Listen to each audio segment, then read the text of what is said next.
And new tonight, Call 7 investigator John Ferrugia discovering a judge hearing malpractice cases despite an apparent conflict of interest. And John, that judge has a family member who's a top executive at the hospital involved. Well, he was, Ann, and our investigation found Jefferson County District Court Judge Christopher Munch not only did not recuse himself in cases involving Exempla Lutheran Hospital, he didn't even disclose to lawyers and their clients that his brother was an executive there. And even the judge acknowledges that's a violation of judicial ethics. He went to the emergency room at Exempla Lutheran. At Exempla Lutheran, he was given certain care and treatment, and because we felt it was below the standard of care, we filed a lawsuit. Brad Pollock has represented clients for 35 years who believe they've been harmed by hospitals and doctors. In 2005, he filed a case in the Jefferson County District Court that was assigned to Judge Christopher Munch for a client who badly injured his hand. He had permanent damage resulting not just from the injury itself, but also resulting from what we believe to be the care that was given, but that was below the standard of care. At the time, Pollock says Exempla Lutheran filed a motion to dismiss the hospital from the case.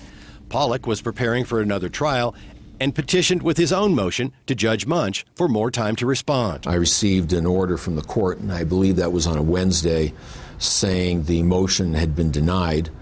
And then that next Tuesday, the court dismissed my entire claims against Exempla Lutheran. Surprising? Very surprising. You don't expect that to happen. What Pollock didn't know until we told him was that in 2005, the judge's brother, Dr. David Munch, was listed as Lutheran's chief operating officer.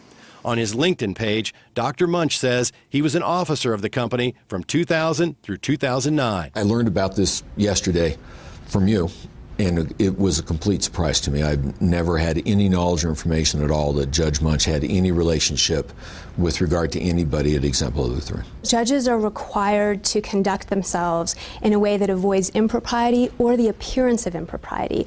That's crucial because one of the things that's so essential for our democracy to function is that people trust the judiciary. Rebecca Aviel teaches legal ethics at the University of Denver. She says the Colorado Code of Judicial Conduct makes it clear that Judge Christopher Munch had an obligation at least to inform Pollock and his client that there might be a conflict of interest, so they could file a motion to remove him from the case. And if he doesn't do that? If he doesn't do that, he has to disqualify. And if he doesn't disqualify? If he doesn't disqualify, I think we have a really clear violation of the Code of Judicial Conduct. Judge Munch declined our request for an interview, but I went to speak with him in person, and he acknowledged that my brother worked for Lutheran. If I did not disclose that, it's wrong.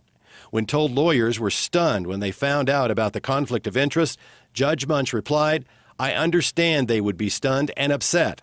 I have made disclosures in cases. I certainly should have disclosed it." If I would have been told of the relationship, I would have asked that Judge Munch recuse himself. He shouldn't have been on the case. I don't believe he should have. And Brad Pollock is not the only lawyer who feels he got a raw deal. We found several cases, including a current one before Judge Munch, where Exempla Lutheran has been involved and the judge never disclosed that his brother was at one time part of that hospital management. 3 of those lawyers met this week trying to decide whether to file formal complaints. And the real concern here is there may not be any remedy for those who brought the suits and lost because the statute of limitations now run out. Wow. All right. Thank you, John.